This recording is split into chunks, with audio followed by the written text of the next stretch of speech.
미국 펜실베니아주 체스터시. 한때 선박과 자동차 제조업이 번성했던 미국 동부의 대표 산업도시였습니다. 세계 최대 규모의 조선소가 있었던 체스터시. 하지만 지금은 녹슨 철골과 쓰러져가는 공장 잔해들이 가득한 미국 러스트벨트의 상징이 됐습니다. 한때 미 해군 함정을 제작했던 공장이 있던 자리. They built the chains, they built the anchors, they put them together. It was really in World War II, this place was booming, putting anchors on all the Navy ships. 지금은 고장난 선박을 수리하는 게 고작. 하지만 한국 기업이 인수한 필라델피아 조선소에서 다시 군용 선박을 건조할 가능성이 거론되면서 조심스런 기대가 생깁니다. Design is all Korean, but they got to be built here in the U.S. with U.S. materials and U.S. labor. But that's a long way. That's probably 20 years away from now if the shipbuilding industry starts thriving up there. 체스터시의 중심가.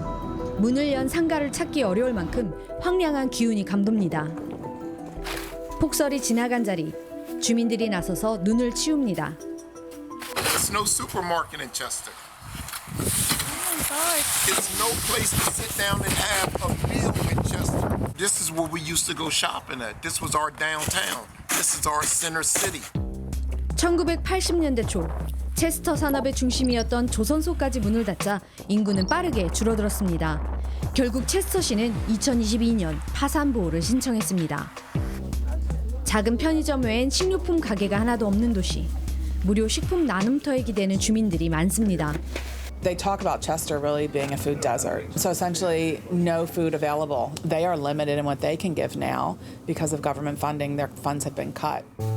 오래전 필라델피아 철도회사에서 근무했었다는 클리프 씨. 직장에서 해고된 뒤 임시 일자리를 전전하며 생활을 이어가고 있습니다. But I was a temp agent and they didn't keep me. So I worked there about 3 months. 병원비가 없어 치료를 제때 받지 못한 아내는 2년 전 세상을 떠났습니다. I won't let my family down, so I'm out here getting the food from the pantry to take back home to my kids. 사라지는 것은 슈퍼마켓만이 아닙니다. 주요 병원들이 줄줄이 문을 닫고 있습니다. This is the emergency room where all of our traumas would come in. It's hard to see with the snow. And this was the helipad. This was so busy. It was hopping and we had so many traumas.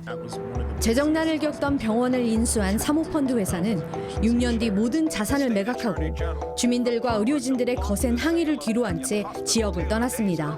The model that they use is that they will extract every bit of money out of it and then move on. There was a patient who was shot just a few blocks from the hospital. And 30 minutes into that transfer, he died. He would have been at our hospital for 20 plus minutes at the time he died. And that's a lot of time to start resuscitating and saving. 응급실과 분만실이 사라지고 의료 사막이 된 체스터시. 도시가 무너진다는 건 결코 조용한 소멸이 아닙니다. Patients die and we know they're dying. As long as I have breath in me, I'm going to keep fighting and keep trying until we make sure that there's a hospital. 재정 벼랑에 몰린 체스터시가 마지막으로 꺼낸 카드가 있습니다. 지역 상수도 공급과 댐 관리를 맡고 있는 체스터 수도공사. We've had 3 floods this year, so we've had people come in. They have to stay in the dam house right here. 체스터시는 인근의 주민들에게 매일 식수를 공급하는 이 수도공사를 민간 기업에 매각하려 했습니다. 그렇게 되면 수도 요금이 2~3배는 비싸질 거란 전망. 법원이 일단 수도공사의 독립성을 인정해 매각을 보류시켰지만 아직 안심하긴 이릅니다. The burden of transferring money to a private company would ultimately result in hurting the people that are just struggling to make ends meet. They lose their water system and they've lost it forever and the people pay for it forever. 삶의 조건들을 하나씩 앗아가는 도시.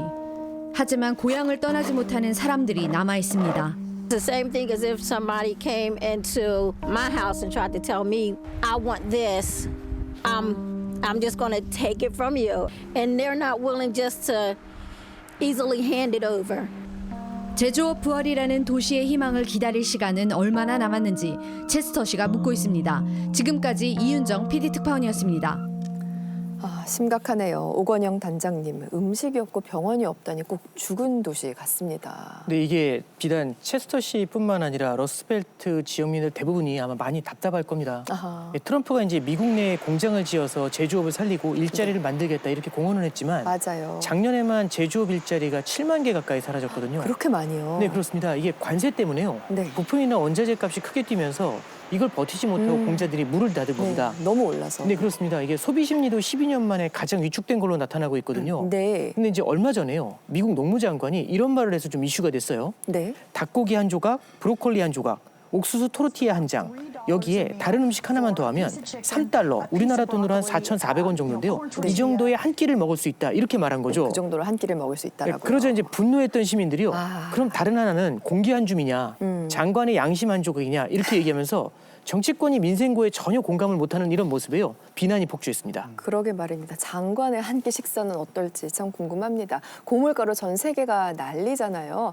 이 물가와 직결되는 것이 바로 금리입니다. 문충식 교수님, 바로 어제였죠. 이 금리를 결정하는 연준 의장 후보자가 지명됐네요. 네, 맞습니다. 파월 뒤를 이을 신인 연준 의장에 케빈 워시가 낙점되었습니다. 네. 케빈 워시는 최연소 연준 이사라는 타이틀을 가지고 있고요. 또 트럼프의 오랜 친구이자 에스티로더 회장인 로널드 로더의 사위로도 잘 알려져 있습니다. 세계적 화장품 회사의 사위군요. 네, 맞습니다. 트럼프는 케빈 워시를 두고 그는 분명히 금리 인하를 원한다며 자신의 금리 인하 요구에 부응할 거라는 기대를 보였는데요. 궁금합니다. 네, 재미있는 게 케빈 워시가 원래 연준 내에서도 금리 인하에 상당히 신중한 강경 매파로 분류되던 인물입니다. 매파? 네, 그런데 작년부터 금리 인하에 동조하는 이제 발언을 하기 시작한 거죠. 오. 그래서 이제 트럼프 선호에 맞춰서 이 정책적인 것을 바꾸고 있는 것은 아니냐 이제 그런 비판도 나오고 있는데요. 그러게요. 앞으로 이제 그래서 인사청문회에서 난항이 예상이 됩니다. 네, 지켜보겠습니다. 지난주가 트럼프 2기 집권 1주기였다고 말씀드렸죠. 김재천 교수님, 2기 정책 가운데 가장 큰 지지를 받았었던 이 이민 정책은 현재 어떻습니까? 이민 정책에 대한 지지가 지금 많이 흔들리고 있어요. 네. 최근 미네소타에서는요, 이 아이스가 이 미국 시민을 사살한 사건이 발생했는데요. 그렇죠. 어제부터 100개가 넘는 도시에서 이 아이스 반대 시위가 정말 폭발하고 있어요. 예. 이제 미국 시민들의 안전도 보장할 수 없다. 이제 이런 위기감이 발생한 거고요. 그렇죠. 특히 트럼프 대통령의 대처가 문제가 되고 있는데요. 이 아이스 요원에 의한 두 번째 희생자가 발생하니까 이 본인 SNS에 이 사망자가 소지하고 있던 총기 사진과 함께 지금 나오고 있는데 이런 글을 올렸어요. 이게 총격범의 총이다. 발사 준비가 돼 있었다. 근데 이거는요, 이제 대통령이 사실 확인도 하지 않고 자국 시민을, 자국 국민을 갖다 이제 범죄자 취급을 갖다 한 거란 말이죠. 그렇죠. 사람이 죽었는데. 맞아요. 게다가 이제 희생자가 총을 갖고 있었기 때문에 아이스가 선제적으로 대응한 것이다. 이제 이런 뉘앙스인데, 근데 미국에서 여태까지 총기 사고가 날 때마다 트럼프는 이 수정헌법 2조를 근거로 들면서 이 자기 방어권 차원에서 총기 구제를 이제 반대를 했던 거예요. 맞습니다. 네, 그런데 이제 이번에 총을 갖고 있었기 때문에 아이스가 먼저 쐈다. 이건 정말 모순적인 태도고요. 이 때문에 트럼프를 지지했던 이 전미 총기협회도 이런 모순적 태도를 비판했어요. 하여튼 지금 분위기 굉장히 안 좋습니다. 총 맞을 것 두려워 거리에 나가기 힘들지 맞아요. 않을까라는 생각이 듭니다.